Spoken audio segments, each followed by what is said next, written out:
Hello ಸ್ನೇಹಿತರೆ, ಎಲ್ರಿಗೂ ನಮಸ್ಕಾರ. ನಮ್ಮ ಯೂಟ್ಯೂಬ್ ಚಾನಲಾದ ಇನ್ಸೈಟ್ ಇಂಟು ಪ್ರಿಪ್ರೇಷನ್ಗೆ ತಮಗೆಲ್ರಿಗೂ ಸ್ವಾಗತ. ನಾನಿವತ್ತು ಈ ವಿಡಿಯೋದಲ್ಲಿ ಏನು ಹೇಳೋಕೆ ಹೊರಟಿದ್ದೀನಿ ಅಂತ ಅಂದರೆ, 15ನೇ ತಾರೀಕು ಏಪ್ರಿಲ್ ತಿಂಗಳಲ್ಲಿ ನಮಗೆ TET ನೋಟಿಫಿಕೇಷನ್ ಕೊಟ್ಟಿದ್ದಾರೆ.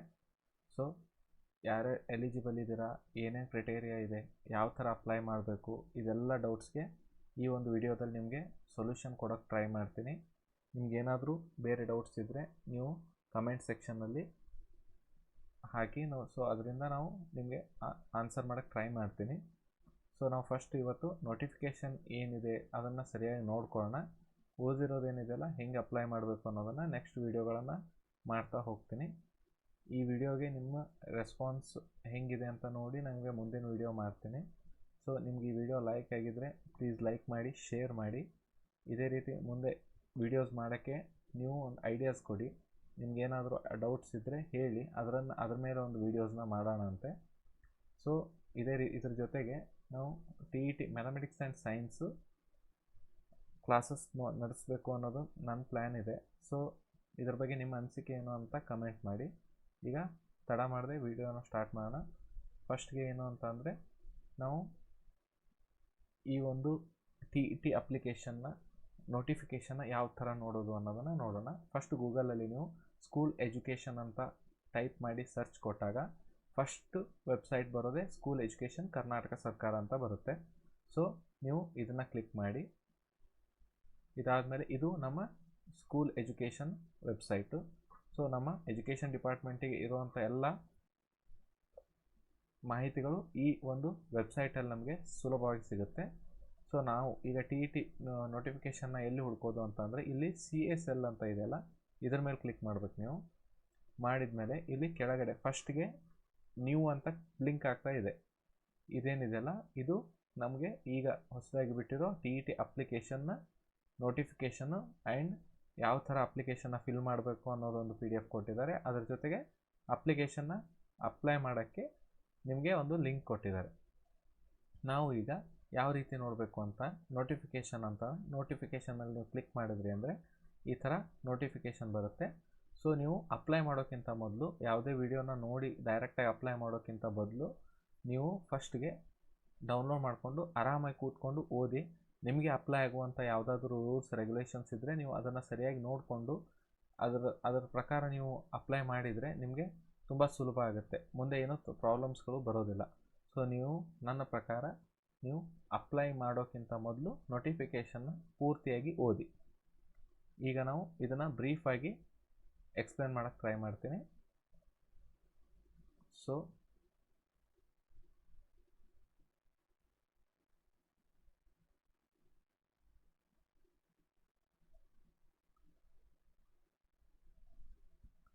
ಈ TET ಎಕ್ಸಾಮ್ ಏನಿದೆಯಲ್ಲ, ಇದರ ಫುಲ್ ಫಾರ್ಮ್ ಏನಪ್ಪ ಅಂದರೆ ಟೀಚರ್ಸ್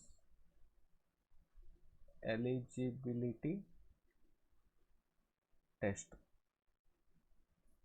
ಇದೇನಂತಂದರೆ, ಇದು ಯಾವುದೇ ನೇಮಕಾತಿಯ ಪರೀಕ್ಷೆ ಅಲ್ಲ, ಕೇವಲ ನಿಮಗೆ ಟೀಚರ್ಸ್ ಆಗೋಕ್ಕೆ ನಾವು BSc ಆರ್ BA ಈ ಥರ ಒಂದು ಡಿಗ್ರಿ ಕೋರ್ಸು, ಅದ್ರ ಜೊತೆಗೆ B.Ed ಕಲ್ತಿದ್ರೆ ನಮಗೆ ಟೀಚರ್ ಆಗೋಕ್ಕೆ ಕ್ವಾಲಿಫಿಕೇಷನ್ ಬಂದಂಗೆ. ಇದ್ರ ಜೊತೆಗೆ ಮತ್ತು ಬೇರೆ ಬೇರೆ ಕಾಂಬಿನೇಷನ್ಸ್ ಇದೆ, ಅದು ನೋಡೋಣ ಮುಂದೆ. BSc ಮತ್ತು ಅದರ ಜೊತೆಗೆ B.Ed ಅಥವಾ D.Ed ಈ ಥರ ಆಗಿದ್ದರೆ ನಾವು ಟೀಚರ್ಸ್ ಆಗೋಕ್ಕೆ ಕ್ವಾಲಿಫೈ ಆದಂಗೆ. ಆದರೆ ಟೀಚರ್ಸ್ ಆಗೋಕ್ಕೆ ಕೇವಲ ಇದಷ್ಟೇ ಮಾನದಂಡವಾಗಿ ಉಪಯೋಗಿಸೋದಿಲ್ಲ, ಅದ್ರ ಜೊತೆಗೆ ಉಪಯೋಗಿಸೋದೇ ಈ TETನ. TET ಏನಪ್ಪ ಅಂತಂದರೆ ಒಂದು ಟೀಚರ್ಸ್ ಎಲಿಜಿಬಿಲಿಟಿ ಟೆಸ್ಟ್. ಟೀಚರ್ಸು ಒಂದು ಟೀಚಿಂಗ್ ಎಕ್ಸಾಮ್ ಬರೆಯೋಕ್ಕೆ ಎಲಿಜಿಬಲ್ ಇದ್ದಾರಾ ಇಲ್ವಾ ಅಂತ ಚೆಕ್ ಮಾಡೋ ಒಂಥರ ಪ್ರಿಲಿಮಿನರಿ ಎಕ್ಸಾಮ್ ಇರೋ ಥರ ಇದು. ಇದನ್ನು ನಮ್ಮ ಕೇಂದ್ರೀಕೃತ ದಾಖಲಾತಿ ಘಟಕ, ಆಯುಕ್ತರ ಕಚೇರಿ, ಶಾಲಾ ಶಿಕ್ಷಣ ಇಲಾಖೆ ನಡೆಸುತ್ತೆ. ಈ ಪೇಪರ್ನ ಕೇಂದ್ರೀಕೃತ ದಾಖಲಾತಿ ಘಟಕನೇ ನಡೆಸೋದು. ಇದಾದಮೇಲೆ ನೆಕ್ಸ್ಟು ಇದು ಕರ್ನಾಟಕ ಶಿಕ್ಷಕರ ಅರ್ಹತಾ ಪರೀಕ್ಷೆ 2024ರ ಅಧಿಸೂಚನೆ ಇದೆ. ಏನಿದೆ, ಏನೇನು ರೂಲ್ಸು ಅಂತ ನೋಡ್ತಾ ಹೋಗೋಣ ಒಂದೊಂದಾಗಿ. ಸೊ ಮೊದಲಿಗೆ ನಿಮಗೆ ಪ್ರಮುಖ ದಿನಾಂಕಗಳನ್ನು ಕೊಟ್ಟಿದ್ದಾರೆ. ನೀವು ಫಸ್ಟ್ಗೆ ಇಂಪಾರ್ಟೆಂಟಾಗಿ ನೋಡ್ಕೋಬೇಕಾಗಿರೋದು ಈ ಪ್ರಮುಖ ದಿನಾಂಕಗಳನ್ನು. ಯಾವತ್ತು ಯಾವುದ್ಯಾವುದಿದೆ ಏನು ಎತ್ತ ಅಂತ ನಿಮಗೆ ಸರಿಯಾಗಿ ಗೊತ್ತಾಗಬೇಕು ಅಂದರೆ ಇದನ್ನು ನೀವು ನೋಡ್ಕೋಬೇಕು. ಫಸ್ಟ್ಗೆ ಅರ್ಜಿ ಸಲ್ಲಿಕೆ ಆನ್ಲೈನ್ ಮುಖಾಂತರ. ನಿಮಗೆ ಒಂದು ತಿಳ್ಕೊಂಡಿರಿ, ಆಫ್ಲೈನಲ್ಲಿ ಯಾವುದೇ ಅರ್ಜಿಗಳನ್ನು ಸಲ್ಲಿಸೋ ಹಾಗಿಲ್ಲ. ನೀವು ಕಂಪಲ್ಸರಿ ಆನ್ಲೈನ್ ಮೋಡಲ್ಲೇ ನೀವು ಅರ್ಜಿಯನ್ನು ಸಲ್ಲಿಸಬೇಕು.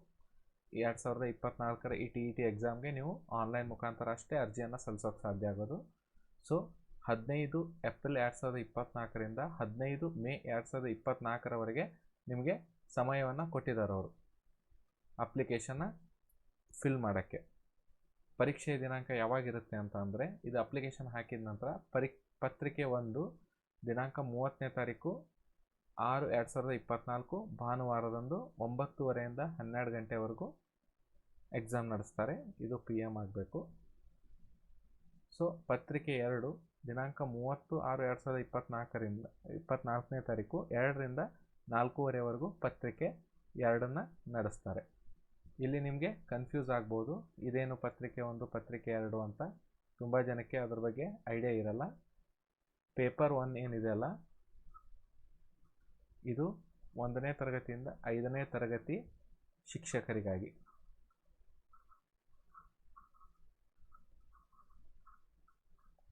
ಹಾಗೆ ಪೇಪರ್ 2 ಏನಿದೆ ಅಲ್ಲ, ಅದು 6ರಿಂದ 8ನೇ ತರಗತಿ ಶಿಕ್ಷಕರಿಗೆ. ಇಲ್ಲಿ ನೀವು ಕನ್ಫ್ಯೂಸ್ ಮಾಡ್ಕೊಳ್ಳೋ ಅವಶ್ಯಕತೆ ಇಲ್ಲ. ನೀವು ಈಗ ನಿಮ್ಮದು ಎಕ್ಸಾಂಪಲ್ BSc B.Ed ಅಥವಾ BA B.Ed ಆಗಿತ್ತು ಅಂತ ಅಂದ್ಕೊಳ್ಳಿ.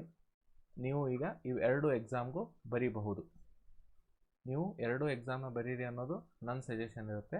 ಇದ್ರ ಮೇಲೆ ನಿಮಗೆ, ನೀವು ಕೇವಲ ಪೇಪರ್ 1 ಅಪ್ಲೈ ಮಾಡ್ಬೋದು, ಆರ್ ಪೇಪರ್ 2 ಅಪ್ಲೈ ಮಾಡ್ಬೋದು, ಅಥವಾ ಬೋತ್ನು ಅಪ್ಲೈ ಮಾಡ್ಬೋದು, ಎರಡನ್ನೂ ಅಪ್ಲೈ ಮಾಡ್ಬೋದು. ಈಗ ನೀವು ಯಾವುದರಲ್ಲಿ, ಈಗ ನಾವು TET ಎಲಿಜಿಬಲ್ ಆಗಬೇಕು ಅಂತ ಅಂದರೆ 150 ಮಾರ್ಕ್ಸಿನ ಪೇಪರ್ ಇರುತ್ತೆ. ನೀವು ಕಂಪಲ್ಸರಿ ಜನರಲ್ ಕ್ಯಾಟಗರಿಗೆ 90 ಮಾರ್ಕ್ಸ್ ಕಂಪಲ್ಸರಿ ತೊಗೊಳ್ಬೇಕಾಗುತ್ತೆ. ಸೊ ಇದೇನಿದೆಯಲ್ಲ, ಇದು ಪೇಪರ್ 1 ಮತ್ತು ಪೇಪರ್ 2 ಎರಡಕ್ಕೂ ಇದೇ ಥರ 90 ಮಾರ್ಕ್ಸು ಫಿಕ್ಸ್ ಇರೋದು. ನೀವು ಕೇವಲ ಪೇಪರ್ 1ನಲ್ಲಿ 90 ತೊಗೊಂಡು ಅಥವಾ 90+ ತೊಗೊಂಡು ಇಲ್ಲಿ 80, 85, 87 ಈ ಥರ ಏನಾದರೂ ತೊಗೊಂಡ್ರೆ ನೀವು ಪೇಪರ್ 2 ಎಲಿಜಿಬಲ್ ಆಗಲ್ಲ. ಕೇವಲ ಪೇಪರ್ 1 ಎಲಿಜಿಬಲ್ ಅಂತ ಆಗುತ್ತೆ. ಸೊ ನಿಮ್ದು ಇದು ಮಾರ್ಕ್ಸು ಎರಡು ಡಿಫ್ರೆಂಟ್ ಇರುತ್ತೆ. ಸೊ ಕನ್ಫ್ಯೂಸ್ ಆಗಕ್ಕೆ ಹೋಗಬೇಡಿ. ದಿನಾಂಕಗಳನ್ನು ಸರಿಯಾಗಿ ನೋಡ್ಕೊಳ್ಳಿ. ಅಪ್ಲಿಕೇಶನ್ನ ಆದಷ್ಟು ಬೇಗ ಫಿಲ್ ಮಾಡಿ. ಸುಮ್ಮನೆ ಲಾಸ್ಟ್ ಡೇಟ್ವರೆಗೂ ಇಲ್ಲಿವರೆಗೂ ಕಾಯಕ್ಕೆ ಹೋಗಬೇಡಿ. ಸರ್ವರ್ ಡೌನ್ ಆಯಿತು ಅಂತಂದರೆ ನಿಮಗೆ ಅಪ್ಲಿಕೇಶನ್ ಹಾಕೋಕ್ಕೂ ಕಷ್ಟ ಆಗುತ್ತೆ ಅವಾಗ. ಸೊ ಇದರಲ್ಲಿ TETಯನ್ನು ಕಂಪಲ್ಸರಿ ಕನಿಷ್ಠ ಅರ್ಹತೆಯನ್ನಾಗಿ ಅಳವಡಿಸುವ ಉದ್ದೇಶಗಳೇನಿದೆ ಅಂತ ಇಲ್ಲೆಲ್ಲ ಕೊಟ್ಟಿದ್ದಾರೆ. ಇಲ್ಲಿ ನಿಮಗೆ ಕರ್ನಾಟಕ TET ಅಂದರೆ ಕರ್ನಾಟಕ ಶಿಕ್ಷಕರ ಅರ್ಹತಾ ಪರೀಕ್ಷೆ. ಇಲ್ಲಿ TETಯಲ್ಲಿ 2 ಥರ ಬರುತ್ತೆ, CTET ಹಾಗೆ KTET. KTET ಅನ್ನೋದೇನು, ನಮ್ಮ ಕರ್ನಾಟಕ ರಾಜ್ಯ ಸರ್ಕಾರ ನಡೆಸುವಂಥ ಅರ್ಹತಾ ಪರೀಕ್ಷೆ. ಇದನ್ನು ನಾವು ಪಾಸ್ ಆದರೆ ಕರ್ನಾಟಕದಲ್ಲಿ ಕರೆಯುವಂಥ ನಮ್ಮ ಯಾವುದೇ ಶಿಕ್ಷಕರ ಎಕ್ಸಾಮ್ಗಳಿಗೆ ನಾವು ಅಪ್ಲಿಕೇಶನ್ನ ಹಾಕೋಕ್ಕೆ ಇದು ಎಲಿಜಿಬಿಲಿಟಿ ಟೆಸ್ಟ್ ಆಗಿರುತ್ತೆ. CTET ಇದೇನಿದೆಯಲ್ಲ, ಇದು ಸೆಂಟ್ರಲ್ ಲೆವೆಲ್ ಟೆಸ್ಟು. ಸೊ ಇದನ್ನು ಪಾಸ್ ಆದರೂ ಸಹಿತ ನೀವು ಕರ್ನಾಟಕದಲ್ಲೂ ಹಾಗೂ ಸೆಂಟ್ರಲ್ ಲೆವೆಲ್ ಟೀಚರ್ಸ್ ಕಾಲ್ಫಾರ್ಮ್ ಆದಾಗ ನೀವು ಅಪ್ಲಿಕೇಶನ್ ಹಾಕಬಹುದು. ಸೊ ನೆಕ್ಸ್ಟ್ ನೋಡೋಣ.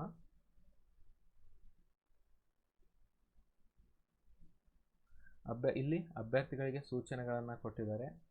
ಅದೇನೇನು ಅಂತ ನೋಡ್ತಾ ಹೋಗೋಣ. ಕರ್ನಾಟಕ ಶಿಕ್ಷಕರ ಅರ್ಹತಾ ಪರೀಕ್ಷೆ 2024ಕ್ಕೆ ಅರ್ಜಿ ಸಲ್ಲಿಸುವ ಬಯಸುವ ಅಭ್ಯರ್ಥಿಗಳು ಆನ್ಲೈನ್ ಮುಖಾಂತರ ದಿನಾಂಕ 15/4/2024ರಿಂದ 15/5/2024 ಒಳಗಾಗಿ. ಸೊ ನೀವು 15ನೇ ತಾರೀಕಿಗೆ ನಾನು ಅಪ್ಲೈ ಮಾಡ್ತೀನಿ ಅಂತ ಅಂದ್ಕೊಂಡು ಕೂತ್ಕೊಳ್ಬೇಡಿ. ಆದಷ್ಟು 15ರಿಂದ 30ನೇ ತಾರೀಕು ಒಳಗಡೆ ಅಪ್ಲೈ ಮಾಡೋಕ್ಕೆ ಟ್ರೈ ಮಾಡಿ, ಆದರೆ ತುಂಬ ಒಳ್ಳೆಯದು. ಇಲಾಖಾ ವೆಬ್ಸೈಟ್, ಇಲ್ಲಿ ವೆಬ್ಸೈಟ್ನ ಕೊಟ್ಟಿದ್ದಾರೆ. ಸುಮ್ಮನೆ ಬೇರೆ ಯಾವುದೋ ವೆಬ್ಸೈಟ್ಗೆ ಲಾಗಿನ್ ಆಗಿ ಕನ್ಫ್ಯೂಸ್ ಆಗಕ್ಕೆ ಹೋಗಬೇಡಿ. ಇಲ್ಲಿ schooleducation.karnataka.gov.in ಈ ವೆಬ್ಸೈಟ್ಗೆ ನೀವು ಲಾಗಿನ್ ಆಗಿ ಅರ್ಜಿನ ಸಲ್ಲಿಸಬೇಕಾಗುತ್ತೆ. ಆನ್ಲೈನ್ ಅರ್ಜಿಯಲ್ಲಿ ಅಗತ್ಯವಿರುವ ಎಲ್ಲ ಮಾಹಿತಿಗಳನ್ನು ಪೂರ್ಣವಾಗಿ ಭರ್ತಿ ಮಾಡಿದ ನಂತರ ಅಭ್ಯರ್ಥಿಗಳು ತಮ್ಮ ನೋಂದಣಿ ಸಂಖ್ಯೆ ಹಾಗೂ ಪೂರ್ಣ ವಿವರಗಳನ್ನೊಳಗೊಂಡ ಅರ್ಜಿಯ ಕಂಪ್ಯೂಟರ್ ಜನರೇಟರ್ ಪ್ರತಿ ಪ್ರಿಂಟೌಟನ್ನು ಪಡೆದುಕೊಳ್ಳುವುದು. ನೀವು ಈಗ ಅಪ್ಲಿಕೇಶನ್ ಹಾಕಿದ ಮೇಲೆ ಕಂಪ್ಯೂಟರ್ ಜನರೇಟರ್ ಪ್ರತಿಯ ಪ್ರಿಂಟೌಟನ್ನು ನೀವು ತಗೊಳ್ಳೇಬೇಕು. ಯಾವುದಾದ್ರೂ ನಿಮ್ಮದು ಮಿಸ್ಟೇಕ್ಸ್ ಆಗಿದ್ದರೆ ಆಮೇಲೆ ಏನಾದರೂ ತೊಂದರೆಗಳಾಗಿದ್ದರೆ ನಿಮಗೆ ನೋಡ್ಕೊಳ್ಳೋಕ್ಕೆ ಸುಲಭ ಆಗುತ್ತೆ. ಹಾಗೂ ಇದು ನಿಮ್ಮ ಹತ್ರ ಒಂದು ಪ್ರೂಫ್ ಥರ ಅಪ್ಲಿಕೇಶನ್ ಹಾಕಿರೋದಕ್ಕೆ. ಏನಾದರೂ ನೀವು ಮುಂದೆ ಮರ್ತು ಹೋದರೂ ಸಹಿತ ಆ ಅಪ್ಲಿಕೇಶನ್ ಇತ್ತು ಅಂದರೆ ನೀವು ಅದನ್ನು ರೀಕವರ್ ಮಾಡ್ಕೋಬೋದು. ಅಭ್ಯರ್ಥಿಯು ಒಂದಕ್ಕಿಂತ ಹೆಚ್ಚು ಅರ್ಜಿ ಸಲ್ಲಿಸಿದ್ದಲ್ಲಿ ಅವರು ಹೊಸದಾಗಿ ಸಲ್ಲಿಸುವ ಅರ್ಜಿಗೆ ಪ್ರತ್ಯೇಕ ಶುಲ್ಕವನ್ನು ಪಾವತಿಸಬೇಕು. ಈಗ ಕೆಲವೊಂದಿಷ್ಟು ಸಂದರ್ಭಗಳಲ್ಲಿ ಅಪ್ಲೈ ಮಾಡುವಾಗ ತಿಳಿದೆ ಪೇಪರ್ 1 ಅಷ್ಟೇ ಒಂದು ಅರ್ಜಿಯಲ್ಲಿ ಏನಾದರೂ ಅವ್ರು ಅಪ್ಲೈ ಮಾಡಿದ್ರು ಅಂತ ಅಂದರೆ ಇನ್ನೊಂದು ಅರ್ಜಿ ಪೇಪರ್ 2ಗೆ ಇನ್ನೊಂದು ಅರ್ಜಿ ಹಾಕುವಾಗ ಅವರು ಇದಕ್ಕೂ ದುಡ್ಡು ಕಟ್ಟಬೇಕು ಹಾಗೂ ಇದಕ್ಕೂ ದುಡ್ಡು ಕಟ್ಟಬೇಕು. ಹಾಗೆ ಹಾಕೋಕ್ಕಾಗಲ್ಲ. ಇಲ್ಲಿ ಆನ್ಲೈನ್ ಅರ್ಜಿ ಸಲ್ಲಿಸಲು ಅನುಸರಿಸಬೇಕಾದ ಕ್ರಮಗಳನ್ನು ಕೊಟ್ಟಿದ್ದಾರೆ. ಈ ವೆಬ್ಸೈಟ್ಗೆ ಲಾಗಿನ್ ಆಗಬೇಕು. ಫಸ್ಟ್ಗೆ ನೀವು ರಿಜಿಸ್ಟ್ರೇಷನ್ ಆಗಬೇಕು. ಇದು ಯಾವ ರೀತಿ ಪ್ರೊಸೆಸ್ ಅಂತ ಇನ್ನೊಂದು ವಿಡಿಯೋ ಮಾಡಿ ಹಾಕ್ತೇನೆ. ಅದಕ್ಕೆ ನಿಮ್ಮದು ಸಪೋರ್ಟ್ ಬೇಕು. ನೀವು ಈ ವಿಡಿಯೋನ ಆದಷ್ಟು ಲೈಕ್ ಮಾಡಿ, ಶೇರ್ ಮಾಡಿ, ಸಬ್ಸ್ಕ್ರೈಬ್ ಮಾಡಿ ಈ ಚಾನಲ್ನ. ಸೊ ವೀಡಿಯೋಸ್ನ ಮಾಡಿ ನಾನು ನಿಮಗೆ ಇನ್ಫಾರ್ಮ್ ಮಾಡ್ತಾ ಹೋಗ್ತೇನೆ. ರಿಜಿಸ್ಟ್ರೇಷನ್ ಫಸ್ಟ್ ಮಾಡಬೇಕು. ಅದಾದಮೇಲೆ ನೀವು ಲಾಗಿನ್ ಆಗಿ ಆನ್ಲೈನ್ ಅರ್ಜಿಯನ್ನು ಪೂರ್ಣ ವಿವರಗಳೊಂದಿಗೆ ಭರ್ತಿ ಮಾಡಿ ಸಲ್ಲಿಸುವುದು. ನೀವು ರಿಜಿಸ್ಟ್ರೇಷನ್ ಆಗಿ ನಿಮ್ಮ ಮೊಬೈಲ್ ನಂಬರ್ ಎಲ್ಲ ಹಾಕಿ. ಸೊ ಅದಾದಮೇಲೆ ನೀವು ಲಾಗಿನ್ ಆಗಿ ಮತ್ತೆ ನಿಮಗೆ ಒಂದು ಅಪ್ಲಿಕೇಶನ್ ನಂಬರು ಮತ್ತು ಯೂಸರ್ ಐ ಡಿ ಮತ್ತು ಪಾಸ್ವರ್ಡ್ ಬಂದಿರುತ್ತೆ. ಅದನ್ನು ಉಪಯೋಗಿಸ್ಕೊಂಡು ಲಾಗಿನ್ ಆದಮೇಲೆ ನೀವು ಅರ್ಜಿಯನ್ನು ಮುಂದೆ ಕಂಟಿನ್ಯೂ ಮಾಡ್ಬೋದು. ಯೂಸರ್ ಐ ಡಿ ಮತ್ತು ಪಾಸ್ವರ್ಡನ್ನು ನೀವು ತುಂಬ ಗೌಪ್ಯವಾಗಿ ಕಾಪಾಡ್ಕೊಳ್ಬೇಕು. ಬೇರೆಯವರಿಗೆ ಸುಮ್ಮನೆ ಸಿಕ್ಕವರಿಗೆಲ್ಲ ಕೊಡೋಕ್ಕೆ ಹೋಗಬೇಡಿ. ಅದರಿಂದ ನಿಮ್ಮ ಇನ್ಫಾರ್ಮೇಷನ್ಗಳನ್ನು ಏನಾದರೂ ವ್ಯತ್ಯಾಸ ಮಾಡಿದ್ರು ಅಂತ ಅಂದರೆ ಅದಕ್ಕೆ ನೀವೇ ಜವಾಬ್ದಾರಾಗಿರ್ತೀರ. ಸೊ ಅವರು ಅದನ್ನೇ ಹೇಳಿದ್ದಾರೆ ಅವರು, CAC ಜವಾಬ್ದಾರಿ ಆಗಿರುವುದಿಲ್ಲ ಅಂತ. ಸೊ ನೀವು ಆ ಥರ ಮಾಡೋಕ್ಕೆ ಹೋಗಬೇಡಿ. ನಿಮಗೆ ಅಪ್ಲಿಕೇಶನ್ ಹಾಕುವಾಗ ಬೇಕಾಗಿರುವಂಥ ಡಾಕ್ಯುಮೆಂಟ್ಸ್: ಪಾಸ್ಪೋರ್ಟ್ ಅಳತೆಯ ಭಾವಚಿತ್ರವನ್ನು 50 KB ಮೀರದಂತೆ ಹಾಗೂ ಕಪ್ಪು ಶಾಯಿಯಲ್ಲಿ ಮಾಡಿರುವ ಸಹಿಯನ್ನು 40 KB ಮೀರದಂತೆ ಸ್ಕ್ಯಾನ್ ಮಾಡಿ ನಿಗದಿತ ಅಂಕಣದಲ್ಲಿ ಅಪ್ಲೋಡ್ ಮಾಡುವುದು. ನಿಮಗೆ ಒಂದು ಫೋಟೋ ಬೇಕಾಗುತ್ತೆ ಮತ್ತು ಸಿಗ್ನೇಚರ್, ಬ್ಲ್ಯಾಕ್ ಇಂಕಲ್ಲಿ ಸಿಗ್ನೇಚರ್ ಇರಬೇಕು ನಿಮ್ಮದು. ಒಂದು ವೈಟ್ ಪೇಜ್ ಮೇಲೆ ಬ್ಲ್ಯಾಕ್ ಇಂಕಲ್ಲಿ ನೀವು ಸಿಗ್ನೇಚರ್ ಮಾಡಿ ಅದನ್ನು ಫೋಟೋ ತೆಗೆದಿಟ್ಕೊಳ್ಳಿ. ಹಾಗೆ ನಿಮ್ಮ ಫೋಟೋ ನೀವು ಇದನ್ನು ಡೈರೆಕ್ಟ್ ನಿಮ್ಮ ಹತ್ರ ಕಂಪ್ಯೂಟರ್ ಲ್ಯಾಪ್ಟಾಪ್ ಇದ್ದರೆ ನೀವೇ ಅದನ್ನು ಅಪ್ಲೈ ಮಾಡೋದು ಒಳ್ಳೆಯದು. ಯಾಕಂದರೆ ನಿಮ್ಮ ಅಪ್ಲಿಕೇಶನ್ನ ನೀವು ಫಿಲ್ ಮಾಡುವಾಗ ಜಾಗರೂಕತೆಯಿಂದ ಮಾಡ್ತೀರಾ, ಏನೂ ಮಿಸ್ಟೇಕ್ಸ್ ಆಗಂಗಿಲ್ಲ. ನೀವು ಅದನ್ನು ಬಿಟ್ಟು ಬೇರೆಯವ್ರ ಕಡೆಯಿಂದನೋ ಅಥವಾ ಗೊತ್ತಿಲ್ಲದೆ ಇರೋರ ಕಡೆಯಿಂದನೋ ಏನಾದರೂ ಮಾಡೋಕ್ಕೆ ಹೋಗಿ ಮಿಸ್ಟೇಕ್ಸ್ ಆದರೆ ಅದಕ್ಕೆ ನೀವೇ ಜವಾಬ್ದಾರರಾಗ್ತೀರ. ಅದ್ರ ಸಲುವಾಗಿ ನೀವು ನಿಮ್ಮ ಅಪ್ಲಿಕೇಶನ್ನ ನೀವೇ ಹಾಕೋಕ್ಕೆ ಪ್ರಯತ್ನ ಪಡಿ. ಇದು ಫೋಟೋ ಮತ್ತು ಸಿಗ್ನೇಚರ್. ಇದು ಫೋಟೋ ಯಾವಾಗಲೂ 50 KBಗಿಂತ ಕಡಿಮೆ ಇರಬೇಕು. 50 KBಗಿಂತ ಜಾಸ್ತಿ ಆದರೆ ಅದು ತೊಗೊಳ್ಳೋದಿಲ್ಲ. ಹಾಗೆ 40 KBಗಿಂತ ಇದು ಕಡಿಮೆ ಇರಬೇಕು ಸಿಗ್ನೇಚರು. ಇದನ್ನು ಯಾವ ರೀತಿ ಮಾಡೋದು ಅಂತ ನಾನು ವಿಡಿಯೋ ನೆಕ್ಸ್ಟ್ ಮಾಡಿ ಹಾಕ್ತೇನಂತೆ. ಸೊ ಫೋಟೋ ಮತ್ತು ಸಿಗ್ನೇಚರ್ ನಿಮ್ಮದು. ಇದನ್ನು ನೀವು ಮೊಬೈಲಲ್ಲಿ ಫೋಟೋ ತೊಗೊಂಡು ಅದನ್ನು ಕಂಪ್ಯೂಟ್ರಿಗೆ ಹಾಕ್ಕೊಂಡು ಅಲ್ಲಿಂದ ನೀವು ಅಪ್ಲೈ ಮಾಡೋಕ್ಕೆ ಯಾವ ರೀತಿ ಮಾಡಬೇಕು ಅನ್ನೋದನ್ನು ನಾನು ತೋರಿಸ್ಕೊಡ್ತೀನಂತೆ. ಆಮೇಲೆ ಭಾವಚಿತ್ರ ಹಾಗೂ ಹೆಸರು ತಾಳೆ ಆಗದಿದ್ದಲ್ಲಿ, ಅಂದರೆ ನಿಮ್ಮ ಐಡೆಂಟಿಟಿ ಪ್ರೂಫ್ ಏನು ತೊಗೊಂಡು ಹೋಗಿರ್ತಾರಲ್ಲ ಎಕ್ಸಾಮಲ್ಲಿ, ಅದರಲ್ಲಿರೋ ಭಾವಚಿತ್ರ ಹೆಸರು ಮತ್ತು ನೀವು ಅಪ್ಲೈ ಮಾಡಿರುವಾಗ ಹಾಕಿದಂಥ ಭಾವಚಿತ್ರ ಹೆಸರು ಏನಾದರೂ ಒಂದೇ ಆಗದಿದ್ದಲ್ಲಿ ಪರೀಕ್ಷೆ ಬರೆಯಲು ಅವಕಾಶ ನೀಡಲಾಗೋಕ್ಕಿಲ್ಲ. ಸೊ ಸರಿಯಾಗಿ ಹಾಕಿ. ಬೇರೆ ಫೋಟೋ ಹಾಕೋದು ಅಥವಾ ಗಡಿಬಿಡಿಯಲ್ಲಿ ಹೆಸರನ್ನ ತಪ್ಪಾಗಿ ಹಾಕೋದು, ಸ್ಪೆಲ್ಲಿಂಗ್ಸ್ನ ತಪ್ಪಾಗಿ ಹಾಕೋದು ಮಾಡೋಕ್ಕೆ ಹೋಗಬೇಡಿ. ಪರೀಕ್ಷಾ ಶುಲ್ಕವನ್ನು ಇಂಟರ್ನೆಟ್ ಬ್ಯಾಂಕಿಂಗ್, ಡೆಬಿಟ್ ಕಾರ್ಡ್ ಅಥವಾ ಕ್ರೆಡಿಟ್ ಕಾರ್ಡ್ ಈ 3 ಅಥವಾ bank challan, state bank of India challan ಅಷ್ಟೇ ಉಪಯೋಗಿಸ್ತಾರೆ ಅಂತೆ. ಸೊ ಬೆಟರ್ ನೀವು ಡೆಬಿಟ್ ಕಾರ್ಡ್, ಎಲ್ಲರ ಹತ್ರ ಡೆಬಿಟ್ ಕಾರ್ಡ್ ಅಂತೂ ಇದ್ದೇ ಇದೆ ಈಗ. ಸೊ ಡೆಬಿಟ್ ಕಾರ್ಡನ್ನ ಯೂಸ್ ಮಾಡ್ಕೊರಿ. ಸುಮ್ಮನೆ ಬೇರೆ ಯಾವುದೋ ಬ್ಯಾಂಕ್ ಚಲನ್ ಅದು ಇದು ಅಂತ ಸುಮ್ಮನೆ ಕಷ್ಟಪಡೋಕ್ಕಿಂತ ಇಲ್ಲಿ ಡೈರೆಕ್ಟ್ ನಿಮಗೆ ಅಕೌಂಟಿಂದ ಕಟ್ ಆಗುತ್ತೆ. ಸೊ ಈಸಿಯಾಗಿ ನಿಮ್ಮದು ಅಪ್ಲಿಕೇಶನ್ ಅಪ್ಲೈ ಆಗಿಬಿಡುತ್ತೆ. ಆನ್ಲೈನ್ ಮೂಲಕನೇ ಪಾವತಿಸ್ಲಿಕ್ಕೆ ಆಗೋದು. ನೀವು ಯಾವುದೇ ಮತ್ತೆ ಬೇರೆ ದಾರಿಗಳ ಮೂಲಕ ಪಾವತಿಸಲಿಕ್ಕೆ ಸಾಧ್ಯ ಇಲ್ಲ. ಕೇವಲ ಇಷ್ಟೇ ಆಪ್ಷನ್ಸ್ ಏನಿದೆಯಲ್ಲ, internet banking, debit card, credit card ಅಥವಾ ಬ್ಯಾಂಕ್ ಚಲನ್, ಇಷ್ಟೇ ಇದರಿಂದ ಮಾಡೋಕ್ಕಾಗೋದು. ಇಲ್ಲ ಬೇರೆ ಯಾವುದರಿಂದನೂ ಆಗೋದಿಲ್ಲ. ಅಭ್ಯರ್ಥಿಗಳು ಒಮ್ಮೆ ಪಾವತಿಸಿರುವ ಪರೀಕ್ಷಾ ಶುಲ್ಕವನ್ನು ಯಾವುದೇ ಸಂದರ್ಭದಲ್ಲಿಯೂ ಮರುಪಾವತಿ ಮಾಡಲಾಗುವುದಿಲ್ಲ. ಒಂದು ಸಲ ನೀವು ಅಪ್ಲೈ ಮಾಡಿ ಅಮೌಂಟ್ ಕಟ್ ಆದಮೇಲೆ ಅದು ರಿಟರ್ನ್ ಸಿಗೋದಿಲ್ಲ ನಿಮಗೆ. ಇಂಟರ್ನೆಟ್ ಸರ್ವರ್ ಒತ್ತಡವನ್ನು ತಪ್ಪಿಸಲು ನಿಗದಿತ ಕೊನೆಯ ದಿನಾಂಕದವರೆಗೆ ಕಾಯದೆ ಮುಂಚಿತವಾಗಿ ಅರ್ಜಿ ಸಲ್ಲಿಸಿ. ಅಂದರೆ ನೀವು ಸುಮ್ಮನೆ ಇವತ್ತು ನಾಳೆ ನಾಡಿದ್ದು ಅಂತ ಅಂದ್ಕೊಂಡು ಕೂರಬೇಡಿ. ಎಷ್ಟು ಬೇಗ ಆಗುತ್ತೆ ಅಷ್ಟು ಬೇಗ ಅರ್ಜಿನ ಸಲ್ಲಿಸಿ. ಅಭ್ಯರ್ಥಿಗಳು ಆನ್ಲೈನ್ ಮೂಲಕ ಅರ್ಜಿಗಳನ್ನು ಇಲಾಖಾ ವೆಬ್ಸೈಟ್ ಮೂಲಕ ಲಾಗಿನ್ ಆಗಿ ಡೌನ್ಲೋಡ್ ಮಾಡಿಕೊಳ್ಳುವುದು. ನಿಮ್ಮ ಅರ್ಜಿಯನ್ನು ಸಲ್ಲಿಸ್ತಿರಲ್ಲ, ಆಮೇಲೆ ನೀವು ಲಾಗಿನ್ ಆಗಿ ಅದನ್ನು ಡೌನ್ಲೋಡ್ ಮಾಡಿಕೊಂಡು ಅದನ್ನು ನೀವು ಪೇಮೆಂಟ್ ಸ್ಟೇಟಸ್ನ ಚೆಕ್ ಮಾಡಬೇಕು. ಒಂದೊಂದು ಸಲ ಏನಾಗಿರುತ್ತೆ, ಪೇಮೆಂಟ್ ಸ್ಟೇಟಸ್ ಪೆಂಡಿಂಗ್ ಅಂತ ಬಂದಾಗ ಲಾಸ್ಟ್ ಡೇಟ್ ಏನಾದರೂ ದಾಟಿ ಹೋಯಿತು ಅಂತ ಅಂದರೆ ನಿಮ್ಮದು ಅಪ್ಲಿಕೇಶನ್ ಆಟೋಮೆಟಿಕ್ ರಿಜೆಕ್ಟ್ ಆಗುತ್ತೆ. ನಿಮ್ಮ ದುಡ್ಡು ಹೋಯಿತು, ಅಪ್ಲಿಕೇಶನ್ನು ಹೋಯಿತು, ಎಲ್ಲದಕ್ಕಿಂತ ಪ್ರೀಷಿಯಸ್ ಆಗಿರುವಂಥ ನಿಮ್ಮ ಎಕ್ಸಾಮ್ ಬರೆಯುವಂಥ ಒಂದು ಆಪರ್ಚುನಿಟಿ ಹೋಗುತ್ತೆ. ಸೊ ಇದರಲ್ಲಿ ಕೇರ್ಲೆಸ್ ಮಾಡೋಕ್ಕೆ ಹೋಗಬೇಡಿ. ಬೇಗ ಅಪ್ಲೈ ಮಾಡಿ, ಆಮೇಲೆ ಒಂದು 2 ದಿನ ಬಿಟ್ಟು ಪೇಮೆಂಟ್ ಸ್ಟೇಟಸ್ನ ಚೆಕ್ ಮಾಡಿ. ಅದು ಕ್ಲಿಯರ್ಡ್ ಅಂತ ಇದ್ದರೆ ಅಷ್ಟೇ ನಿಮಗೆ ರಿಲ್ಯಾಕ್ಸ್ ಆಗಿ. ಏನಾದರೂ ಪೆಂಡಿಂಗ್ ಅಂತ ಏನಾದರೂ ಬಂತು ಅಂದರೆ ಇಮಿಡಿಯೇಟ್ ನೀವು CSCಗೆ ಕಾಲ್ ಮಾಡಿ ಅಥವಾ ನೀವು ಏನಾದರೂ ಒಂದು ಸಂಪರ್ಕಿಸಿ ಅದನ್ನು ಸಾಲ್ವ್ ಮಾಡ್ಕೊಳ್ಳಿ. ಅಭ್ಯರ್ಥಿಗಳು ಡೌನ್ಲೋಡ್ ಮಾಡಲಾದ ತಮ್ಮ ಆನ್ಲೈನ್ ಅರ್ಜಿಯನ್ನು ಮುಂದಿನ ದಿನಗಳಲ್ಲಿ ಯಾವುದೇ ಕಚೇರಿ ಸಂಬಂಧಿತ ಪತ್ರವ್ಯವಹಾರಕ್ಕಾಗಿ ತಮ್ಮ ಬಳಿ ಕಡ್ಡಾಯವಾಗಿ ಇರಿಸಿಕೊಳ್ಳುವುದು. ನಿಮ್ಮ ಅಪ್ಲಿಕೇಶನ್ ಏನು ಹಾಕ್ತಿರಲ್ಲ ಅದನ್ನು ನೀವು ಪ್ರಿಂಟ್ ತೆಗೆದು ಇಟ್ಕೊಳ್ಬೇಕು. ಸುಮ್ಮನೆ ಅದನ್ನು ಹಾಕಿದ್ರು ಅಂತ ಬಿಟ್ಬಿಡೋದಲ್ಲ, ಆ ಪ್ರಿಂಟ್ನ ತೆಗೆದು ಇಟ್ಕೊಳ್ಳಿ. ಅಭ್ಯರ್ಥಿಗಳು ಅತ್ಯಂತ ಜಾಗರೂಕತೆಯಿಂದ ಆನ್ಲೈನ್ ಅರ್ಜಿಯನ್ನು ಭರ್ತಿ ಮಾಡಬೇಕು. ಅರ್ಜಿಯನ್ನು ಸಬ್ಮಿಟ್ ಮಾಡುವ ಮೊದಲು ಭರ್ತಿ ಮಾಡಲಾದ ವಿವರಗಳನ್ನು ಇನ್ನೊಮ್ಮೆ ಪರಿಶೀಲಿಸಿಕೊಳ್ಳಬೇಕು. ಒಮ್ಮೆ ಅರ್ಜಿ ಸಲ್ಲಿಸಿದ ನಂತರ ಯಾವುದೇ ತಿದ್ದುಪಡಿ ಬದಲಾವಣೆಗೆ ಅವಕಾಶ ಇರುವುದಿಲ್ಲ.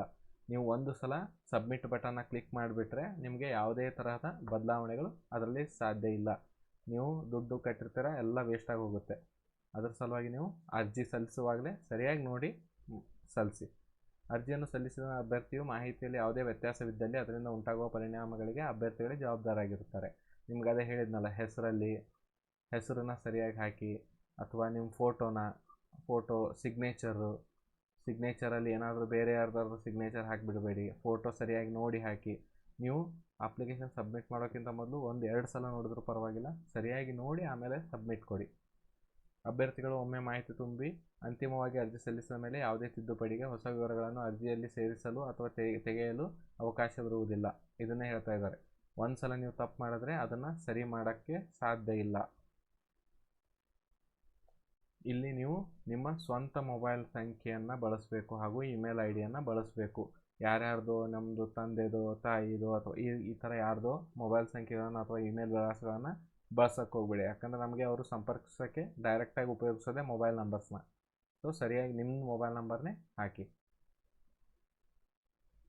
ಇಲ್ಲಿ ಪರೀಕ್ಷಾ ಶುಲ್ಕ ವಿವರಗಳು ಏನು ಅಂತಂದರೆ, ಸಾಮಾನ್ಯ ವರ್ಗ 2A 2B 3A ಮತ್ತು 3B ಇಷ್ಟು ವರ್ಗಗಳಿಗೆ ಇಲ್ಲಿ ಪತ್ರಿಕೆ 1 ಮತ್ತು ಅಥವಾ ಪತ್ರಿಕೆ 2 ಎರಡರಲ್ಲಿ ಒಂದು ಬರೀತೀನಿ ಅಂದರೆ 700 ರೂಪಾಯಿ, ಎರಡನ್ನೂ ಬರೀತೀನಿ ಅಂದರೆ 1000 ರೂಪಾಯಿ. ನಾನು ಸಜೆಸ್ಟ್ ಮಾಡೋದು ಎರಡನ್ನೂ ಬರೀರಿ ಅಂತ.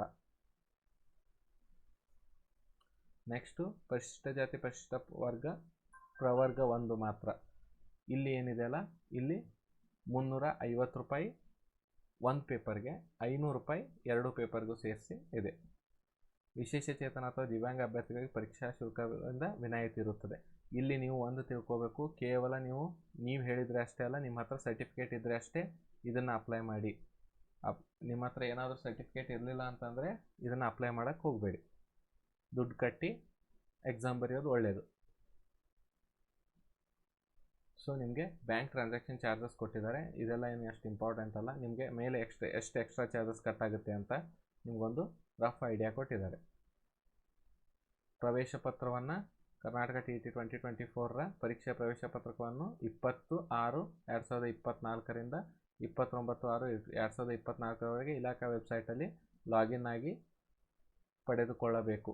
ನಿಮಗೆ 20ನೇ ತಾರೀಕಿಂದ ಜೂನ್ 20ನೇ ತಾರೀಕಿಂದ 29ನೇ ತಾರೀಕುವರೆಗೂ ನಿಮಗೆ ಹಾಲ್ ಟಿಕೆಟ್ನ ಅವರು ಅಲೋ ಮಾಡ್ತಾರೆ ಡೌನ್ಲೋಡ್ ಮಾಡ್ಕೊಳ್ಳೋಕ್ಕೆ. ಅದರ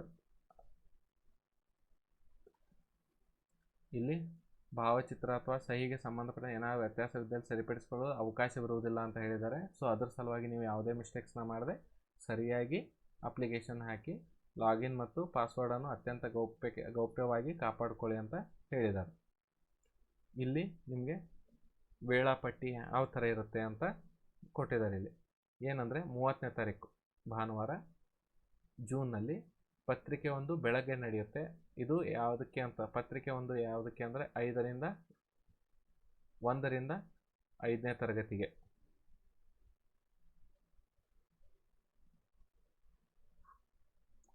1ರಿಂದ 5ನೇ ತರಗತಿ ಶಿಕ್ಷಕರಾಗಲಿಕ್ಕೆ.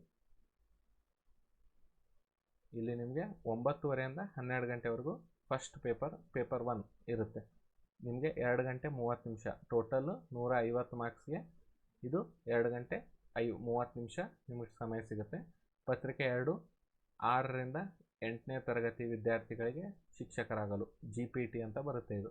ಇದು TGT, ಇದು GPT. ಸೊ ಈ ಶಿಕ್ಷಕರಾಗಲಿಕ್ಕೆ ಮಧ್ಯಾಹ್ನ ಪತ್ರಿಕೆ 2 ನೀವು ಅಟೆಂಡ್ ಮಾಡಬೇಕು. ಮಧ್ಯಾಹ್ನ 2ರಿಂದ 4:15ವರೆಗೂ ಇರುತ್ತೆ. ಇದು ಸಹಿತ 2 ಗಂಟೆ 30 ನಿಮಿಷ ಇರುತ್ತೆ. ಇಲ್ಲಿ ವಿಶೇಷ ಚೇತನ ದಿವ್ಯಾಂಗ ಅಭ್ಯರ್ಥಿಗಳಿಗೆ ಇವರಿಗೆ ಅಷ್ಟೇ, ಯಾರಾದರೂ ದಿವ್ಯಾಂಗ ಅಭ್ಯರ್ಥಿಗಳಿದ್ದರೆ ಪ್ರತಿ ಗಂಟೆಗೆ 20 ನಿಮಿಷದಂತೆ 50 ನಿಮಿಷಗಳ ಹೆಚ್ಚುವರಿ ಸಮಯ ನೀಡಲಾಗುವುದು.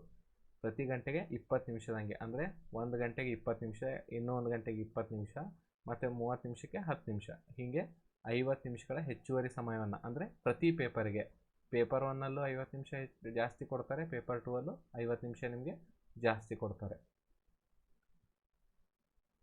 ಇಲ್ಲಿ ನಿಮ್ಮ ವಿದ್ಯಾರ್ಹತೆಯನ್ನು ಕೇಳಿದರೆ ಪತ್ರಿಕೆ 1 ನಾನು ಹೇಳಿದ್ನಲ್ಲ 1ರಿಂದ 5ನೇ ತರಗತಿ ಟೀಚಿಂಗ್ ಮಾಡೋಕ್ಕೆ ಅಗತ್ಯವಿರುವ ಕನಿಷ್ಠ ವಿದ್ಯಾರ್ಹತೆಯನ್ನು ಕೇಳಿದರೆ ಇಲ್ಲಿ ನೀವು PUC ಹಾಗೂ D.Ed ಅಂತ ಬರುತ್ತೆ. ಇದು ಆಗಿದ್ದರೆ ಸಾಕು, ಅಥವಾ ನೀವು BSc ಅಥವಾ BA B.Ed ಆಗಿದ್ದರೂ ನಡೆಯುತ್ತೆ.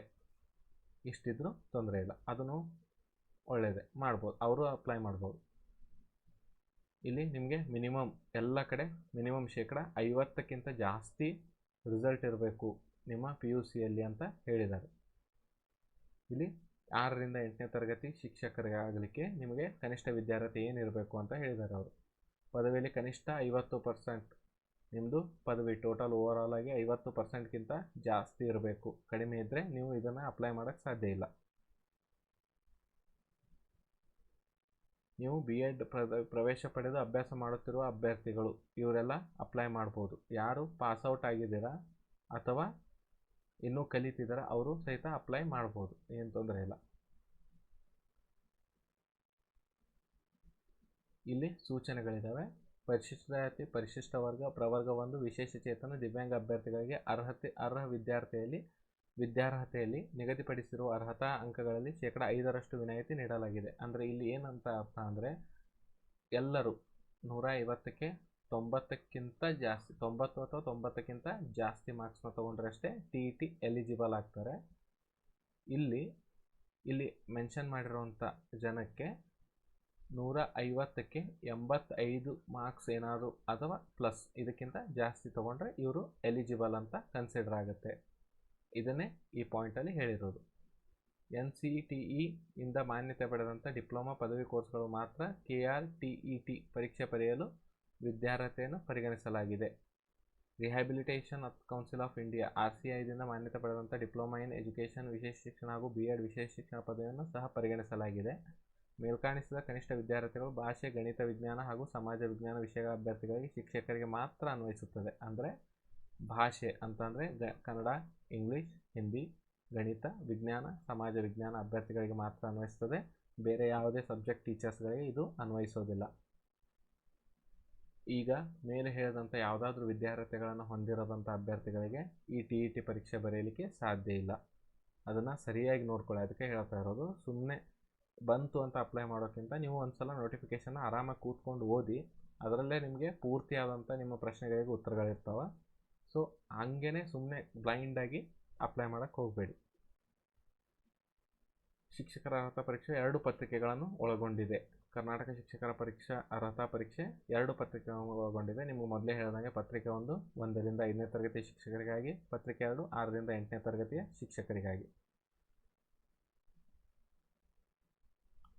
ನೀವು 2 ಹಂತದ ಪರೀಕ್ಷೆಗಳಿದೆ. ಅಂದರೆ 1ರಿಂದ 5 ಏನಾದರೂ ವೇಕೆನ್ಸೀಸ್ ಬಂದಾಗ ಅದಕ್ಕೆ ಅಪ್ಲೈ ಮಾಡೋಕ್ಕೂ, ಅಥವಾ 6ರಿಂದ 8 ವೇಕೆನ್ಸೀಸ್ ಬಂದಾಗ ಅಪ್ಲೈ ಮಾಡೋಕ್ಕೆ ಪೇಪರ್ 1 ಕಂಪಲ್ಸರಿ ಕ್ಲಿಯರ್ ಆಗಬೇಕು.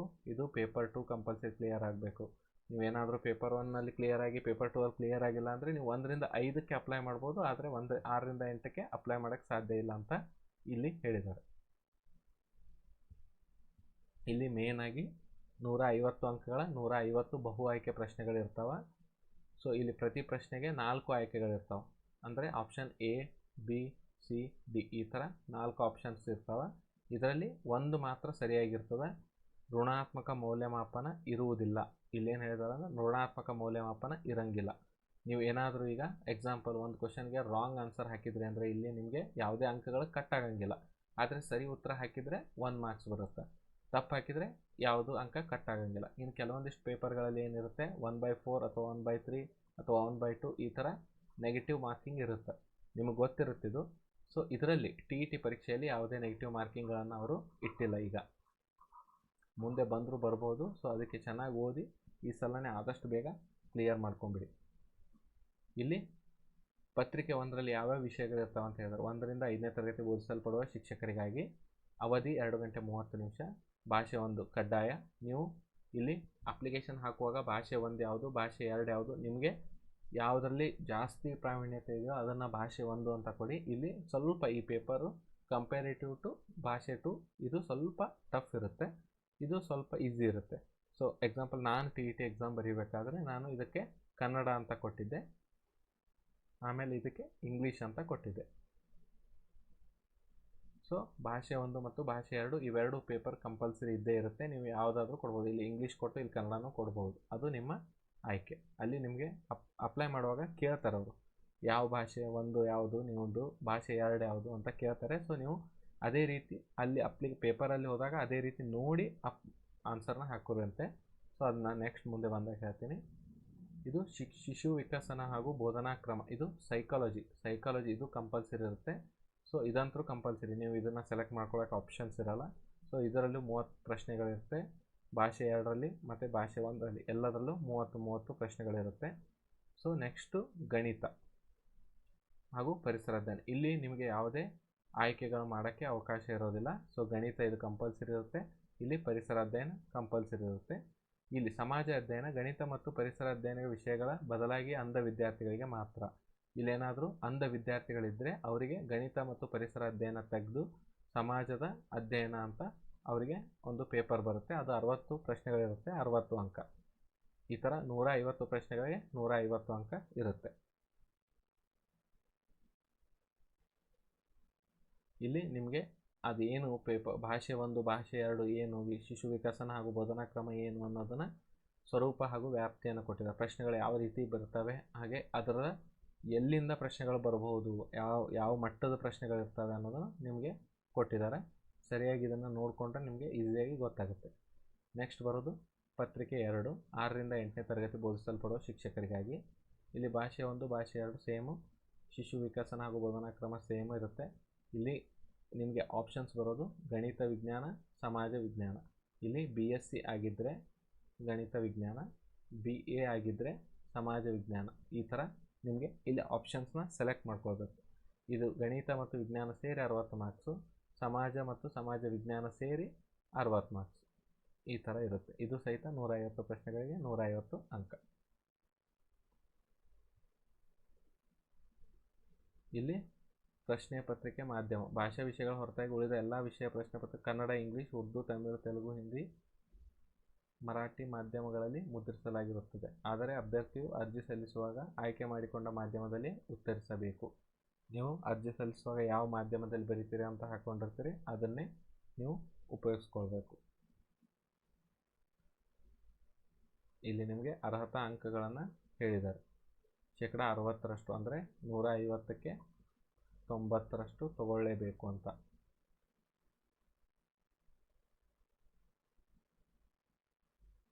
ಇಲ್ಲಿ ನಿಮಗೆ TET ಪಾಸ್ ಆಗಿರೋದಕ್ಕೆ ಯಾವುದೇ ಮುದ್ರಿತ ಅಂಕಪಟ್ಟಿಯನ್ನು ನೀಡಲಾಗಲ್ಲ. ಬದಲಾಗಿ ಅಭ್ಯರ್ಥಿಗಳು ವೆಬ್ಸೈಟ್ನಲ್ಲಿ ನೀಡಲು ಲಿಂಕ್ ಮೂಲಕ ಗಣಕೀಕೃತ ಪ್ರಮಾಣ ಪತ್ರವನ್ನು ಪಡೆದುಕೊಳ್ಬೇಕು. ಅದನ್ನೇ ನಾವು TET ಕ್ಲಿಯರ್ ಆಗಿದೆ ಅಂತ ಅದನ್ನು ತೋರಿಸಿ ನಾವು ಹೇಳ್ಬೋದು.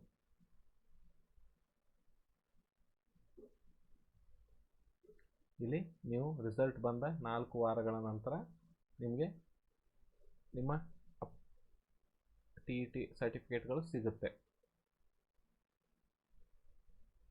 ಇಲ್ಲಿ ಕರ್ನಾಟಕ ಶಿಕ್ಷಕರ ಅರ್ಹತಾ ಪರೀಕ್ಷೆಯಲ್ಲಿ ಪಡೆದ ಅರ್ಹತೆಯು ಶಿಕ್ಷಕರ ನೇಮಕಾತಿಗಾಗಿ ಹೊಂದಿರಬೇಕಾದ ಕನಿಷ್ಠ ಅರ್ಹತೆಯ ಹೊರತು ಇದು ಶಿಕ್ಷಕರ ನೇಮಕಾತಿ ಪರೀಕ್ಷೆ ಅಲ್ಲ. ಇಲ್ಲಿ ನಾನು ಮೊದಲೇ ಪಾಯಿಂಟ್ ಹೇಳಿರೋದು ಇದೆ. ನೀವು ಇದು ಎಕ್ಸಾಮ್ ಅಲ್ಲ, ಇದು ನಿಮಗೆ ಜಸ್ಟ್ ಎಲಿಜಿಬಿಲಿಟಿ ಟೆಸ್ಟ್ ಥರ, ಪ್ರಿಲಿಮ್ಸ್ ಥರ ಇದೊಂದು.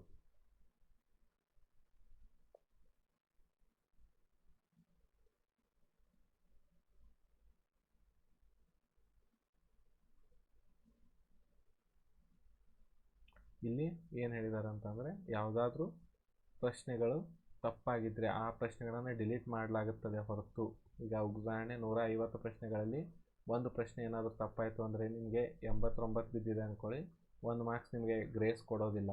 ಇಲ್ಲಿ 149 ಮಾರ್ಕ್ಸು ಅಂತ ಕನ್ಸಿಡರ್ ಮಾಡ್ತಾರೆ. ತಪ್ಪಾಗಿರೋ ಕ್ವಶನ್ನ ಅವರೇ ಡಿಲೀಟ್ ಮಾಡಿಬಿಡ್ತಾರೆ.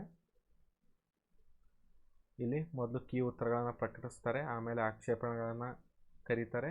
ಅದಾದ ನಂತರ ಫೈನಲ್ ಕೀ ಉತ್ತರಗಳು ಬರುತ್ತೆ. ಅದಾದಮೇಲೆ ನಿಮ್ಮ ಎಲಿಜಿಬಿಲಿಟಿ ಸರ್ಟಿಫಿಕೇಟ್ ಸಿಗುತ್ತೆ ನಿಮಗೆ. ಮೊದಲು ಟೀಚರ್ ಎಲಿಜಿಬಿಲಿಟಿ ಟೆಸ್ಟು ಲಿಮಿಟೆಡ್ ಟೈಮ್ಗೆ ಅಷ್ಟೇ ಇತ್ತು. ಈಗ ಜೀವಿತಾವಧಿಯವರೆಗೆ ಮಾನ್ಯತೆಯನ್ನು ಹೊಂದಿರುತ್ತದೆ. ಒಂದು ಸಲ ನೀವು ಕ್ಲಿಯರ್ ಮಾಡಿಕೊಂಡ್ರೆ ಸಾಕು, ಲೈಫ್ ಲಾಂಗ್ ನೀವು TET ಕ್ಲಿಯರ್ ಮಾಡಬೇಕಂತ ಅವಶ್ಯಕತೆ ಇಲ್ಲ.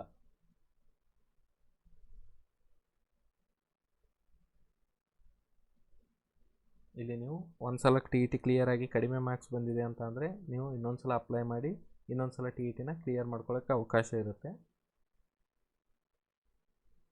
ಇಲ್ಲಿ ನೀವು ಉಳಿದಿರೋ ವಿಷಯಗಳನ್ನು ನೀವು ಒಂದು ಸಲ ನೋಡ್ಕೊಳ್ಳಿ. ನಿಮ್ಗೆ ಯಾವುದು ಸಂಬಂಧ ಬೀಳುತ್ತೋ ಅದು ನೀವು ಒಂದು ಸಲ ನೋಡಿಕೊಂಡ್ರೆ ನಿಮ್ಗೆ ಈಸಿ ಆಗುತ್ತೆ. ಇಲ್ಲಿ ಇನ್ನೊಂದೇನು ಅಂದರೆ ಮರು ಎಣಿಕೆ ಮತ್ತು ಮರು ಮೌಲ್ಯಮಾಪನಕ್ಕೆ ಯಾವುದೇ ಅವಕಾಶಗಳಿಲ್ಲ. TETಯಲ್ಲಿ ಯಾವುದೇ ಅವಕಾಶಗಳಿರೋದಿಲ್ಲ. ಇಲ್ಲಿ ಮುಖ್ಯವಾದಂಥ ಇಂಪಾರ್ಟೆಂಟ್ ಪಾಯಿಂಟ್ಸ್ ಬರುತ್ತೆ. ಏನು ಅಂತ ಅಂದರೆ ಅಭ್ಯರ್ಥಿಗಳು ಆನ್ಲೈನಲ್ಲಿ ಮಾತ್ರ ಅರ್ಜಿ ಸಲ್ಲಿಸಬೇಕಾಗುತ್ತೆ. ಅಭ್ಯರ್ಥಿಗಳು ಪ್ರವೇಶ ಪತ್ರವನ್ನು ಆನ್ಲೈನ್ ಮೂಲಕವೇ ಪಡ್ಕೊಳ್ಬೇಕಾಗುತ್ತೆ. ಯಾವುದೇ ನಿಮಗೆ ಮನೆಗೆ ಪೋಸ್ಟ್ ಆಗಲಿ ಅಥವಾ ಈ ಥರ ಯಾವುದೇ ಬರೋದಿಲ್ಲ. ನೀವೆಲ್ಲ ಆನ್ಲೈನ್ ಮೂಲಕನೇ ಆಗಬೇಕು. ಇದು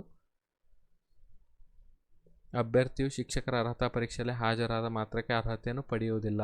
ಅದೇ ಹೇಳಿದ್ನಲ್ಲ, 150 ಮಾರ್ಕ್ಸ್ ನಾನು ಬರೆದು ಬಂದಿದ್ದೀನಿ, 40 ಮಾರ್ಕ್ಸ್ ಬಿದ್ದಿದೆ, ನಾನು ಪಾಸ್ ಅಂತ ಅಲ್ಲ.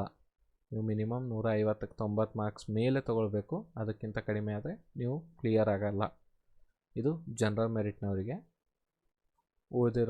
ಉಳಿದಿರೋರಿಗೆ 85 ಮಾರ್ಕ್ಸ್ ಆದರೂ ಕಂಪಲ್ಸರಿ ಬೀಳಬೇಕು.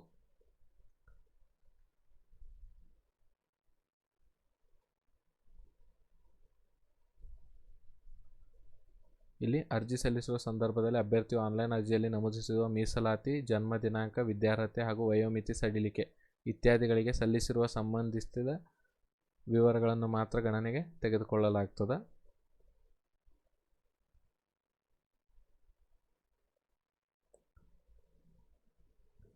ಇಲ್ಲಿ ಏನಾದರೂ ನೀವು ಮಿಸ್ಬಿಹೇವ್ ಮಾಡಿದರೆ ನಿಮ್ಮ TET ಎಲಿಜಿಬಿಲಿಟಿ ಕ್ಯಾನ್ಸಲ್ ಆಗಿ ಹೋಗುತ್ತೆ. ಸೊ ಯಾವುದೇ ಎಕ್ಸಾಮ್ ಹಾಲಲ್ಲಿ ಯಾವುದೇ ಮಿಸ್ಬಿಹೇವ್ ಆಗಲಿ ಅಥವಾ ನಿಮ್ಮ ಕೋಪನ ತೋರಿಸೋದಾಗಲಿ ಮಾಡೋಕ್ಕೆ ಹೋಗಬೇಡಿ. ಆರಾಮಾಗಿ ಹೋಗಿ ಆರಾಮಾಗಿ ಎಕ್ಸಾಮ್ ಬರೆದು ಬನ್ನಿ.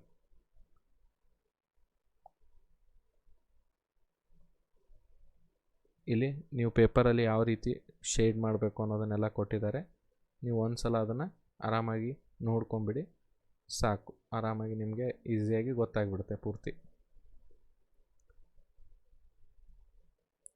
ಇಲ್ಲಿ ನೀವು ಏನೇನು ಪರೀಕ್ಷೆ ದಿನದಂದು ತರಬೇಕಾದ ವಸ್ತುಗಳನ್ನು ಹೇಳಿದ್ದಾರೆ. ಇದನ್ನು ಬಿಟ್ಟು ಬೇರೆ ಏನೂ ತೊಗೊಂಡು ಹೋಗೋಂಗಿಲ್ಲ. ಪ್ರವೇಶ ಪತ್ರ, ಒಂದು ಪೆನ್ನು, 2 ಪೆನ್ ತೊಗೊಂಡೋಗಿ, ನಿಮ್ಮದು ಒಂದು ಪ್ರೂಫ್ ತೊಗೊಂಡೋಗಿ, ಯಾವುದಾದ್ರೂ ಅಡ್ರೆಸ್ ಪ್ರೂಫ್ ಅಥವಾ ಆಧಾರ್ ಕಾರ್ಡ್ ತೊಗೊಂಡೋಗಿ. ಅಲ್ಲಿ ನಿಮಗೆ ಏನಾದರೂ ಪ್ರೂಫ್ ಕೇಳಿದರೆ ಇದನ್ನು ತೋರ್ಸೋಕ್ಕೆ ನಿಮಗೆ ಸುಲಭ ಆಗುತ್ತೆ. ಇಲ್ಲಿ ನಿಮಗೆ ಪೂರ್ತಿಯಾಗಿ ಯಾವ ಥರ ಪರೀಕ್ಷೆ ನಡೆಯುತ್ತೆ ಅನ್ನೋದು ಪೂರ್ತಿಯಾಗಿ ಕೊಟ್ಟಿದ್ದಾರೆ. ಇಷ್ಟು ಈ ವಿಡಿಯೋದಲ್ಲಾಯಿತು. ನಿಮಗೆ ಮತ್ತೆ ಯಾವುದಾದ್ರೂ ಎಕ್ಸ್ಟ್ರಾ ಇನ್ಫಾರ್ಮೇಷನ್ಸ್ ಬೇಕಾದರೆ ನೀವು ಕಮೆಂಟ್ ಬಾಕ್ಸಲ್ಲಿ ಕಮೆಂಟ್ ಮಾಡಿ. ಸೊ ನಾನು ನಿಮಗೆ ಅದನ್ನು ತಿಳಿಸ್ಕೊಡೋಕ್ಕೆ ಟ್ರೈ ಮಾಡ್ತೀನಿ. ಇದರಲ್ಲಿ ಏನಾದರೂ ಮಿಸ್ಟೇಕ್ಸ್ ಆಗಿದ್ದರೆ ಎಕ್ಸ್ಕ್ಯೂಸ್ ಮಾಡಿ. ಸೊ ನೆಕ್ಸ್ಟು ಯಾವ ಥರ ಅಪ್ಲೈ ಮಾಡಬೇಕು ಅನ್ನೋ ವಿಡಿಯೋ ಮಾಡ್ತೇನೆ. ಈ ವಿಡಿಯೋ ಯಾವ ರೀತಿ ರೀಚ್ ಆಗುತ್ತೆ ಅನ್ನೋದನ್ನು ನೋಡಿ ಅದನ್ನು ಮಾಡೋಕ್ಕಾಗುತ್ತೆ. ಸೊ ಇದನ್ನು ಆದಷ್ಟು ಲೈಕ್ ಮಾಡಿ, ಶೇರ್ ಮಾಡಿ, ಸಬ್ಸ್ಕ್ರೈಬ್ ಮಾಡಿ. ನಮ್ಮ ಇನ್ಸೈಟ್ ಇಂಟು ಪ್ರಿಪ್ರೇಷನ್ ಚಾನಲ್ಗೆ ಸಬ್ಸ್ಕ್ರೈಬ್ ಆಗಿ ಎಲ್ಲರೂ. ಸೊ ಇದೇ ರೀತಿ ಇದ್ರ ಜೊತೆಗೆ ನಾವು ಕ್ಲಾಸಸ್ ಸ್ಟಾರ್ಟ್ ಮಾಡಬೇಕು ಅನ್ನೋ ಪ್ಲ್ಯಾನಲ್ಲಿದ್ದೀನಿ. ಸೊ ಇದು ನಿಮಗೆ ಸರಿ ಅನ್ನಿಸ್ತು ಅಂತಂದರೆ ಹೇಳಿ, ಕಂಟಿನ್ಯೂ ಮಾಡೋಣ. ಇಲ್ಲ ಅಂತಂದರೆ ಏನಾದರೂ ಮಿಸ್ಟೇಕ್ಸ್ ಇದ್ದರೆ ಹೇಳಿ, ಅದನ್ನು ಸರಿ ಮಾಡ್ಕೊಳ್ಳೋಣ ಅಂತೆ. ಸೊ ಇಷ್ಟೊತ್ತು ಇದನ್ನೆಲ್ಲ ನೋಡೋದಕ್ಕೆ ಟೈಮ್ ಕೊಟ್ಟಿದ್ದಕ್ಕೆ ಥ್ಯಾಂಕ್ಸ್.